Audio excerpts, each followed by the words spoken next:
लोग कहते हैं कि रावण ने अपनी बहन का बदला लिया। भाई बड़ा अच्छा भाई था। पता है कई लोग सोशल मीडिया पे कई लोग पता क्या लिखते हैं। बहुत से लोग तो ऐसे हैं आज के युग में जिन्हें अधर्मी कह सकते हैं कि वो राम से श्रेष्ठ रावण को बता देते हैं। पता है क्यों? कहते हैं कि राम ने तो अपनी पत्नी को छोड़ दिया था, है? जब रावण को मार करके आए और सीता और राम राजा बन गए, सीता रहने लगी, तो किसी धोबी के कहने से, किसी के कहने से सीता को वनवास दे दिया राम ने।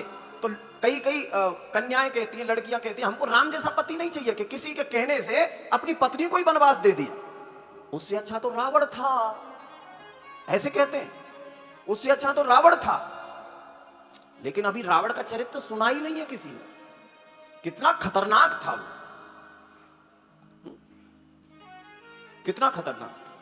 वो सूपड़खा का बदला नहीं ले रहा, वो अपनी बहन का बदला नहीं ले रहा, वो तो काम के वशीभूत है।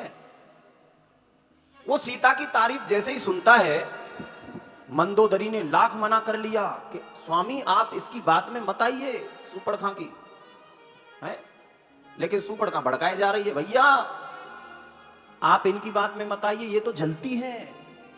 उनकी पत्नी की मंदोदरी के लिए कह रही है, ये तो जलती है? रावण आज, लेकिन तुलसीदास जी ने एक और भी यहां पर बहुत सुंदर बात लिख दी रावण के लिए, थोड़ी सी बड़ाई करी। कैसे? रावण ये सोचता है कि सूपड़खा जिस रूप का वर्णन कर रही है कि राम और लक्ष्मण भी इतने सुंदर हैं, इतने सुंदर हैं, इतने सुंदर हैं, और अंदाजा क्या लगाया रावण ने कि खरदूषण को मारने वाला कोई साधारण तो हो नहीं सकता। रावण क्या सोचता है कि जिसने खरदूषण का वध कर दिया वो साधारण कोई कैसे हो सकता है, क्योंकि खरदूषण मौसम बलवंता और मार सके नहीं बिन भगवंता। इसलिए रावण समझ गया कि शायद भगवान ने अवतार ले लिया, शायद भगवान अवतार ले चुका है, क्योंकि भगवान के अलावा खरदूषण को कोई और मार ही नहीं सकता। इतना बलवान खरदूषण है जितना बलवान मैं हूं स्वयं। लेकिन फिर यह भी सोचता है कि चलो देखते हैं, अगर भगवान हुए तो भी मेरे लिए अच्छा है, यह बहुत अच्छा मौका है, क्योंकि वैसे तो मैं भजन कर नहीं पाता, प्राण छूटे कैसे। पता है रावण इतना जिया था, इतना जिया था, इतनी बड़ी जीवन हो गया था उसका, इतना बड़ा जीवन हो गया था कि कई लोग तो कहते हैं हम लोगों का जीवन इतना छोटा है कि हम मरना नहीं चाहते, लेकिन रावण का जीवन इतना लंबा हो गया था कि वो जीना नहीं चाहता था। क्या लिखता है कि होय भजन नहीं। तुलसीदास जी लिखते हैं कि रावण जब ऐसा सोचता है ना कि मैं ये शायद भगवान ने अवतार ले लिया, तो क्या लिखता है, होय भजन नहीं तामस देहा। रावण सोच रहा है इस बात को कि इतनी तामसी मेरा शरीर है, मेरा शरीर ऐसा है, इतना तामसी है कि चाह के भी मैं भजन नहीं कर पाता। किसी जमाने में रावण ने इतना भजन किया था, इतना भजन किया था, इतना भजन किया था, लेकिन जब सब कुछ मिल जाता है ना व्यक्ति को, जब सारी चीजें प्राप्त हो जाती हैं, फिर वो भजन करना बंद कर देता है ना।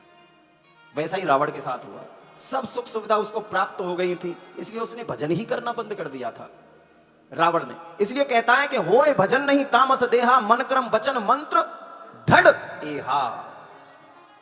यदि वो राम भगवान है तो ये भी मेरे लिए अच्छा मौका है कि मैं उनसे युद्ध करके अपने शरीर को समाप्त कर लूं और उनके लोक में चला जाऊं, उनके चरणों में चला जाऊं। और अगर ये वो भगवान ना हुए तो फिर मैं उन दोनों राजकुमारों को मारकर और उनकी पत्नी को ले आऊंगा।